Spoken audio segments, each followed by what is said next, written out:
Friends, நம்ம கத்திரிக்காய் குழம்பு எப்படி வைக்கலாம்னு பார்ப்போமா? வாங்க பார்க்கலாம். ஃபஸ்ட்டு என்ன பண்ணணும்னா, கத்திரிக்காய், முருங்கைக்காய், தக்காளி, பச்சை மிளகாய் இதெல்லாம் நீளமாக வெட்டி வச்சுக்காங்க. அப்புறமா பெரிய வெங்காயமும் பூண்டும் மிக்சியில் போட்டு குறைன்னு அரைச்சி வச்சுக்காங்க. அதுக்கப்புறமா தேங்காய் இருக்குது பார்த்திங்களா, தேங்காவை நல்லா மையாக அரைச்சி வச்சுக்காங்க. ஃபஸ்ட்டு எண்ணெயை ஊற்றி கடுகு போட வேண்டாம், சரியா ஃப்ரெண்ட்ஸ்? அதுக்கு பதிலாட்டு பெருஞ்சீரகம், பட்டை, கிராம்பு. பட்டை ஒரு சின்ன துண்டு, கிராம்பு ஒரு 3, அதுக்கப்புறமா கருவேப்பிலையும் போட்டு அந்த நம்ம அரைச்சி வச்சுருக்கோம்ல வெங்காயம் குறைன்னு அதையும் போட்டு நல்லா வதக்குங்க. அதுக்கப்புறமா தக்காளியும் பச்சை மிளகாவும் போட்டு நல்லா வதக்குங்க.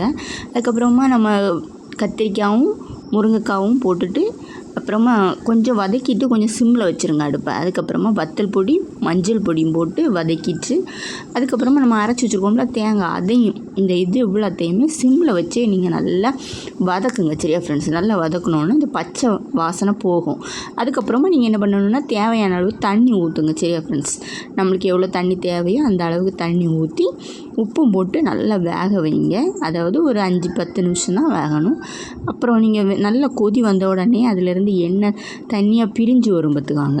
அந்த மாதிரி வரும்போது நம்ம என்ன பண்ணணுன்னா, கொத்தமல்லி எல்லாம் இருக்குது பார்த்திங்களா, அதையும் தூவி கறியை இறக்கிட்டா போதும். நல்ல டேஸ்ட்டான கத்திரிக்காய் குழம்பு ரெடி. இந்த வீடியோ உங்களுக்கு பிடிச்சிருந்ததுன்னா லைக் பண்ணுங்கள், கமெண்ட் பண்ணுங்கள், சப்ஸ்கிரைப் பண்ணுங்கள் ஃப்ரெண்ட்ஸ்.